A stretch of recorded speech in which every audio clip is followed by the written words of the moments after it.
What's going on, everyone? I've been getting a lot of people asking about the market lately, wanting to know what's going to happen with interest rates. Should I sell now? Should I buy now? Is a crash coming? Are prices going to be going down soon? Look, I've been following the markets very closely and analyzing some key economic factors that will really be determining the future of our real estate market here in Southwest Florida. And today I'm going to be explaining the key signs to keep an eye on throughout this winter.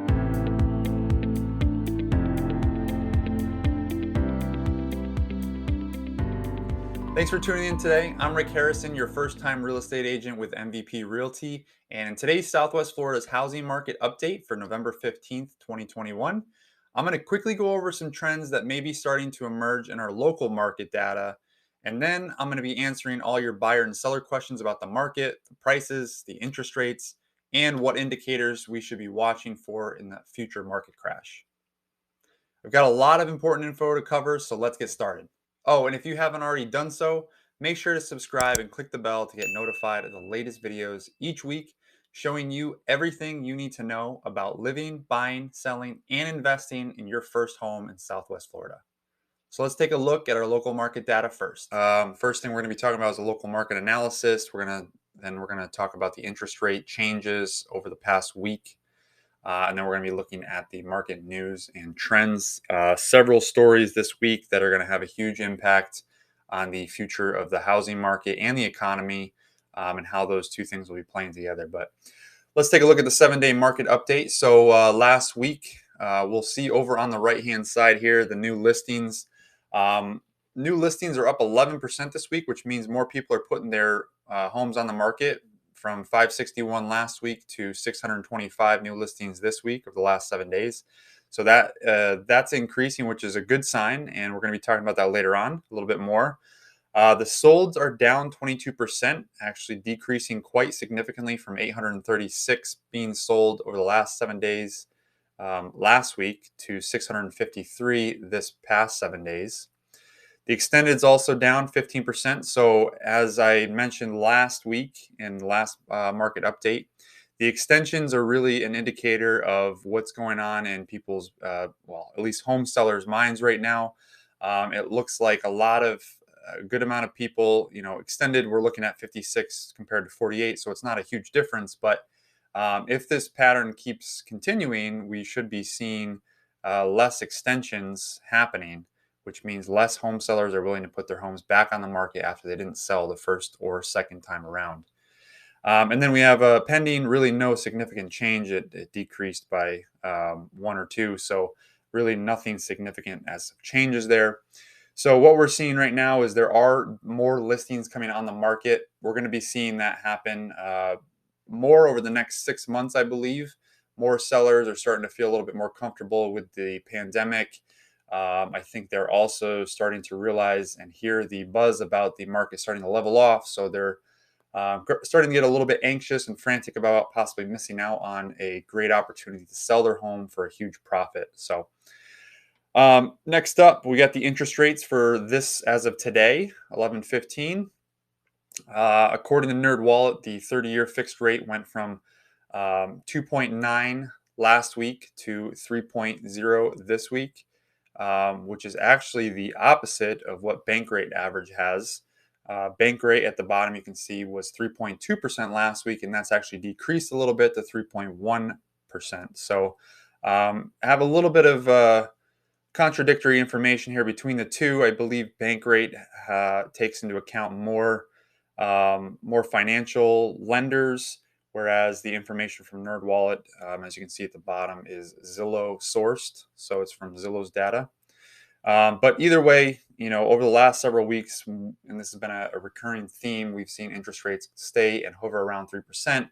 The big question on everybody's mind, which is what we're going to be talking about right now, is will interest rates be going up anytime in the near future? And if they do, how is that going to affect buyers and sellers in the market and the economy overall? So the housing market news and trends that we're going to be talking about today. First up, we're going to be talking about the inflation, or as I'd like to think of it right now, is hyperinflation.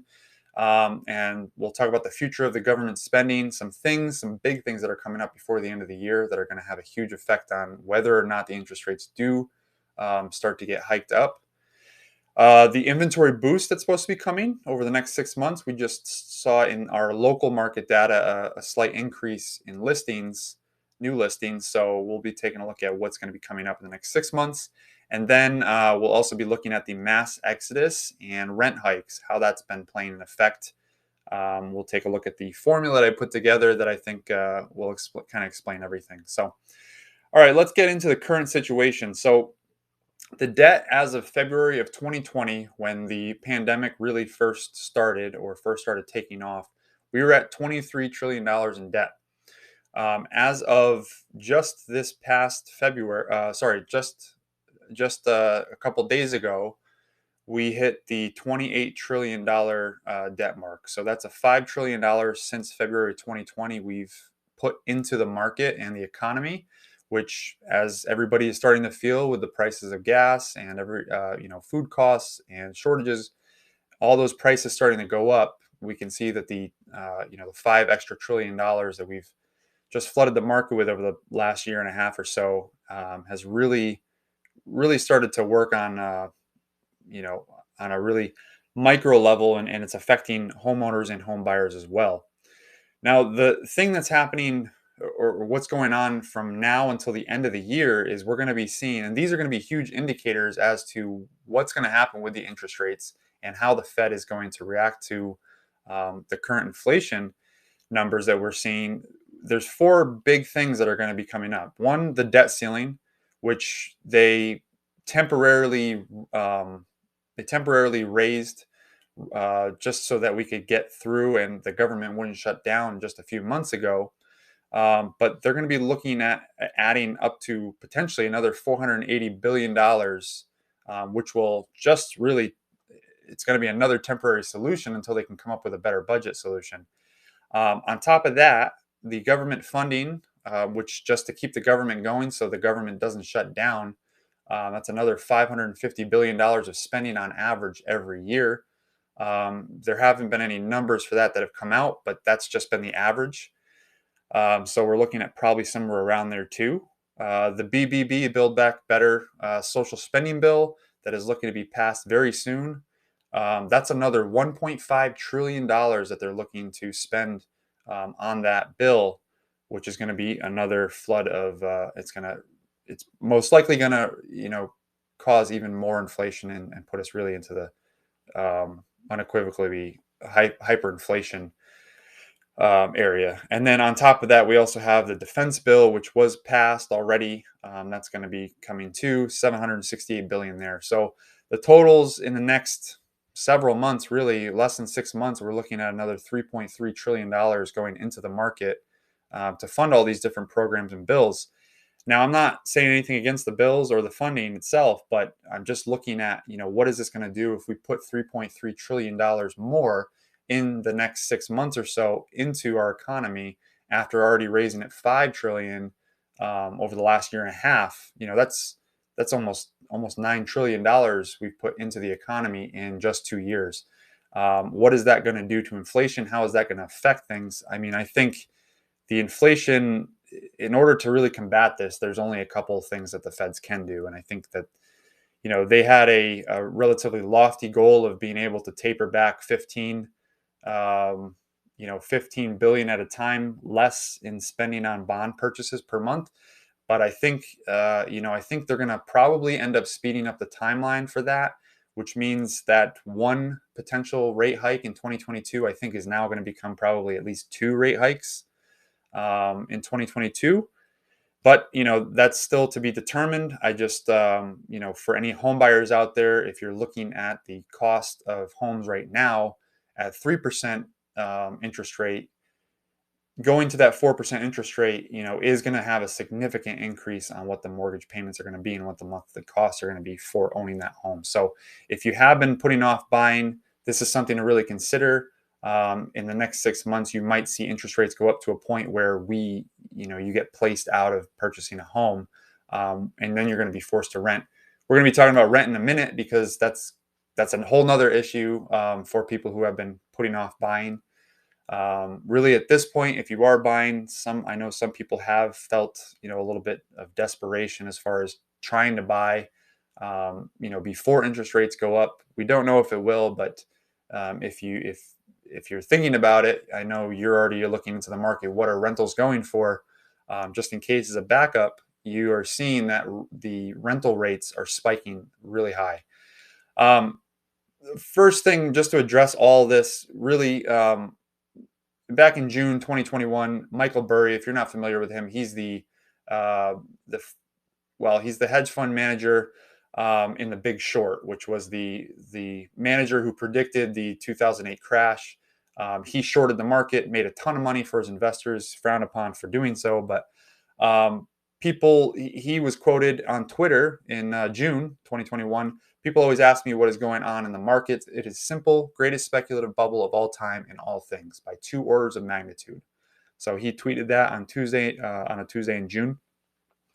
And then if you listen to my market update last week, I mentioned a couple quotes from Ivyzellman, who's a market analyst, also the housing market analyst who predicted the housing bubble in 2008 happening. She predicted that back in 2005. This is a really um, quick clip. Yeah, I think that what we are concerned about is the market is too hot.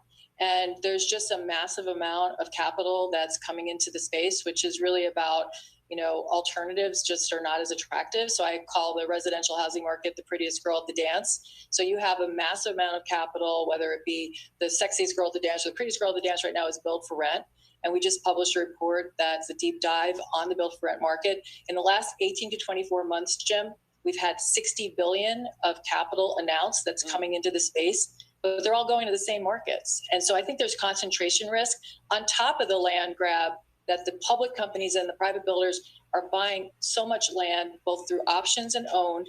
And land inflation is up over 30%, which means at some point, unless they can continue to raise prices and pass it along to the consumer, we're going to see correction in margin. So we're a little early, but we see a lot of, I think, what I'd call white flags, red flags, yellow flags, whatever you want to term it, that lead us to be more on the sidelines. Right? But I would tell you that we have just recently published a report called Cradle to Grave that is 100% contrarian to everyone's view that the United States has a severe deficit of what we've seen estimates out there, 4 to 6 million in that range. We actually believe the industry is already overbuilding in single family to normalize demand.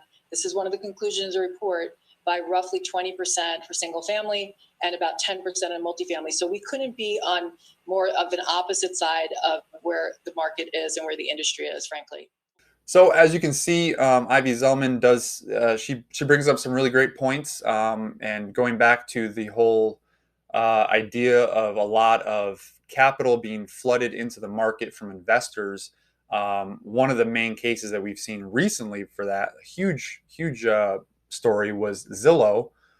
They had an iBuyer program that ran on algorithm, and the algorithm told employees when to buy houses and for how much. And um, many times they were actually providing home sellers with prices and purchase offers well above what they were asking, and actually beating out most of the actual home buyers who were looking to buy a home, their primary residence.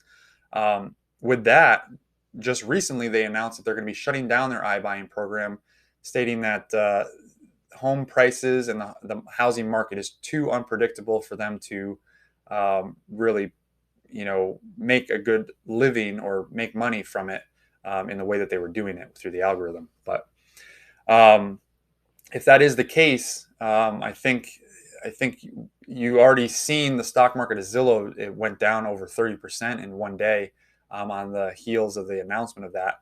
I think the other big players are probably doing something similar, but we'll have to see how they react to what they've been doing with their iBuyer programs like Redfin and Open Door, two major companies. Open Door actually being in the iBuyer market even heavier than Zillow. We'll see over the next few months if they do anything with their programs too, or if their stocks start to take a little heat. So next story is the inventory boost. There was a survey that came out in the National Associations of Realtors that did a survey on home sellers or prospective home sellers, and it stated that 65% of prospective home sellers who have been thinking about selling will be listing within the next 6 months. 19% have already listed. Um, 93% already took steps towards listing out of those prospective sellers. And then 36 have already researched the value of their home and others in their neighborhood and started making repairs or decluttering. So they're getting ready and they're ramping up to sell. However, as we've all seen in this market, these sellers are sellers who were either waiting or had waited till later in the housing market, more recently. But it comes at a cost. So what is that cost? Well, these home sellers, their expectations that they have, to me, they seem a little bit unreasonable right now because, like we've been talking about over the last several weeks, we're starting to hit a little bit of a plateau. The market's leveling out. Houses are staying on the market longer. Buyers aren't willing to overspend as much. They're not willing to waive their contingencies. But the expectations of these new home sellers that are coming on the market soon, 45% think they can make a profit, which they probably can. But some of these other ones, like 42%, said they plan to list their property for more money than they think it's worth. Any real estate agent will tell you that's not a great idea, from the start. You don't want to list your home. You don't want to outprice the market because that's when houses sit on the market and people just start passing them by because they're starting, even if there's nothing wrong with it, they're starting to wonder, why is this house sitting? What's wrong with it? Once in a while, you might find a gem, but a lot of buyers will start staying away from properties if they're priced too high. And then you start backtracking as a seller, right? You start lowering your price. Then it looks like blood in the water. People start lowering, offering you low balls offers, and then from there it just sits on even further. You get frustrated, and then you take it off the market. So not a great idea, but 42%, that's almost half, are saying that they plan to get listed for more than they think it's worth.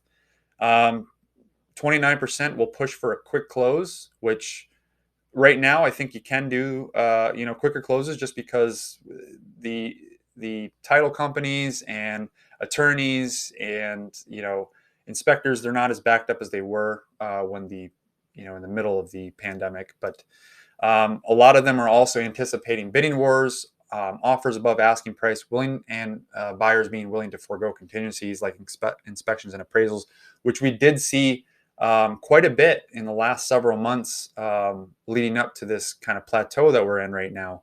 But I think at that cost, a lot of sellers are going to be disappointed in what they see, just because, all the stuff that's going on right now, the inflation, people are feeling the pressure, financially.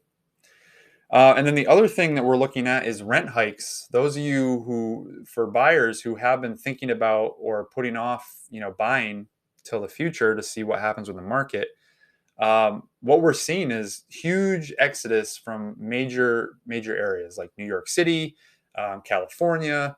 We're seeing people leaving the West Coast completely, up and down the shoreline. And a lot of them are flooding into places like Texas, Louisiana, Florida.